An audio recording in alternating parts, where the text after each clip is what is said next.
एक रोटी चोरी करने पे इंसान को मार दिया जाता है, वहाँ पे एक बड़ा जो चंदा समाज ने दिया हो और उस पैसे की चोरी हो जाती है और उसका जिक्र भी ना हो और अपराधी आराम से खुलेआम घूम रहा हो। सवाल ये करोड़ों रुपए, मैं वही बता रहा हूँ कि वो अपराधी बाहर घूम रहा हो। तो ये कहीं ना कहीं ये दिखाता है कि कहीं ना कहीं कैसी मानसिकता की सरकार इस समय देश में चल रही है।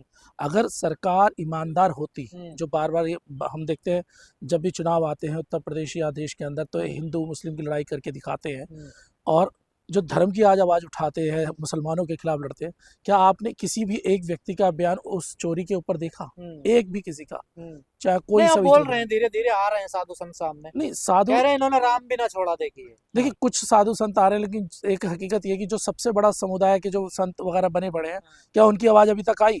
ऐसी तो कोई अभी तक आवाज़ नहीं आई है। तो ऐसी स्थिति में आप समझिए कि वहाँ क्या हालात है। भाई जब ये राम मंदिर बना था तब बहुत सारे एक सवाल बने कि भाई ये जो राम मंदिर है इसका हम स्वागत करते हैं, लेकिन दलितों को वहाँ क्या मिलेगा? ये बात हम बार बार उठाते रहे कि वहाँ पे जो दुकानें होंगी वो किन की होंगी? क्या दलितों को वो दुकानें दी जाएंगी? नहीं दी गई ना। अब वहाँ चोरी हो रही है तो उससे हमें क्या? गोबर में पैसे मिल रहे हैं सर अगर उनके घरों को भी खोदोगे तो वहाँ भी पैसा मिलेगा, गोबर तो अलग बात है। तो भगवान राम से डर नहीं लगता? भगवान राम का मंदिर भी नहीं छोड़ा इन लोगों ने। देखिए सबसे बड़ी बात यह कहते हैं कि चाहे मंदिर कोई सा भी धार्मिक, वो पैसा समाज के कल्याण के लिए यूज होना चाहिए, जो कायदे में कहती है बात। लेकिन हो क्या रहा है कि ये जो पैसा है ये निजी स्वार्थ के लिए खर्च हुआ जा रहा। आजकल कुछ लोगों ने इसे धंधा बना लिया, जबकि ये जो पैसा था इससे जो गरीब लोग वहाँ आते हैं उनके लिए हॉस्पिटल्स वगैरह में ये पैसे का यूज़ हो सकता था, एजुकेशन के लिए खर्च हो सकता था पैसा। लेकिन नहीं, जब हम ये सवाल करते तो हम तो वही विरोधी हैं, हम एकदम विरोधी बन जाएंगे।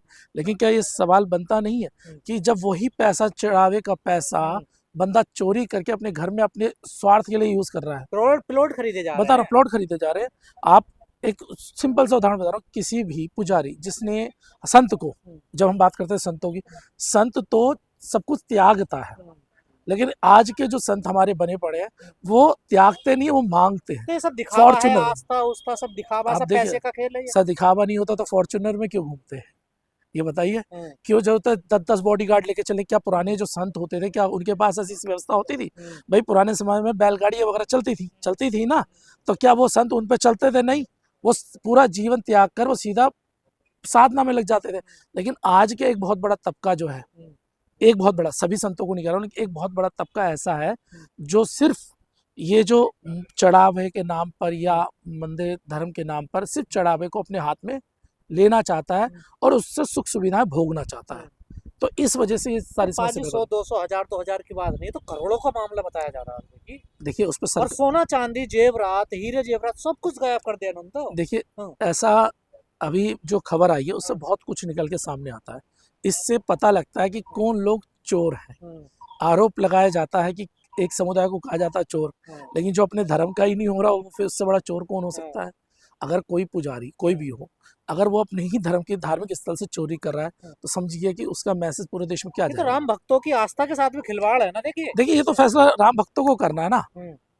आजकल सिर्फ क्योंकि दो प्रकार की राम भक्ति आजकल हम देखते हैं, एक राम है जिसका निरंकार है, जिसके लिए लोग बात करते हैं, जो कभी द्वेष भावना में नहीं रहता, और दूसरे एक राम इन्होंने बनाया हुआ है जिसमें आपसी सौहार्द नहीं मजबूत करते ये लोग, और इसे सिर्फ चंदा उगाई का एक धंधा बना लिया राम के नाम पे। आजकल देखते नहीं क्या 4 दिन आप अभी हमने पीछे देखा था जब कांवड़ यात्रा निकल रही थी, उस कांवड़ यात्रा में कुछ लोगों ने अपना संगठन बनाया, राम के नाम से संगठन बनाया, कांवड़ यात्रा के नाम पे संगठन बनाया। अगले दिन उनकी वीडियो वायरल होती है, पहले तो जाते हैं मुस्लिम ढाबों से हटवाने के लिए, फिर अगले ही पल एक वीडियो वायरल होती है जिसमें वो चंदा उगाई मांग रहे होते हैं कि या तो पैसा दो वरना सही किया जाएगा आपको। तो समझिए ना कि धंधा तो बना ही दिया है ना इसमें, और उन्हें राम से ही आस्था से कोई मतलब नहीं है। वो आस्था तो राम भक्तों को सवाल करना चाहिए जिन्होंने पैसा चोरी करा। सवाल तो ये है, ये तो सवाल है, यदि आप असली राम भक्त हैं तो आपको सवाल करना चाहिए। जो लोग पूरे हिंदू धर्म का ठेकेदार बनते हैं, आए दिन सड़कों पे लाठी डंडे लेके निकलते हैं, कहाँ है वो लोग? उन्हें आना चाहिए ना, पूछना चाहिए कि वो पैसा कहाँ गया, और जिन्होंने चोरी करी उनको सजा क्या मिल रही है? अब क्या हुआ? सवाल ये, क्या सजा मिलेगी उनको? भाई सीधी बात, अभी तक जो एफआईआर वगैरह की जब बात कर रहे हैं, एफआईआर हो ही नहीं रही। भाई एफआईआर तक नहीं हो रही। लोग कह रहे हैं एफआईआर कीजिए, वो एफआईआर तक करने को तैयार नहीं है। क्योंकि आप समझिए, अगर वहां पे एसआईटी बैठा रहे हैं, अगर वहां पे प्रशासन ये कह रहा है कि हम अब जांच करेंगे, जब ये बात पहले राहुल गांधी के माध्यम से पहले बात निकली थी, अखिलेश यादव के माध्यम से बात निकली थी, तो जब ये बात आई तब तो मजाक उड़ाया गया था, चाहे गोदी मीडिया के लोग ही या भारतीय सरकार भारतीय जनता पार्टी के जो लोग हैं वो सारे मजाक उड़ा रहे थे। लेकिन जब उसमें जांच कमेटी बैठी तो उसमें साफ दिखाई दिया कि हाँ पैसा चोरी हुआ है। और जो लोग पहले इन दलों को गालियां दे रहे थे अब वो लोग कह रहे हैं कि भैया हम जांच कराएंगे। अरे जांच तो होती रहेगी, अब जांच तो होगी, लेकिन जिनके घरों से पैसा निकला उन पे एफआईआर तो दर्ज करो। तो सारा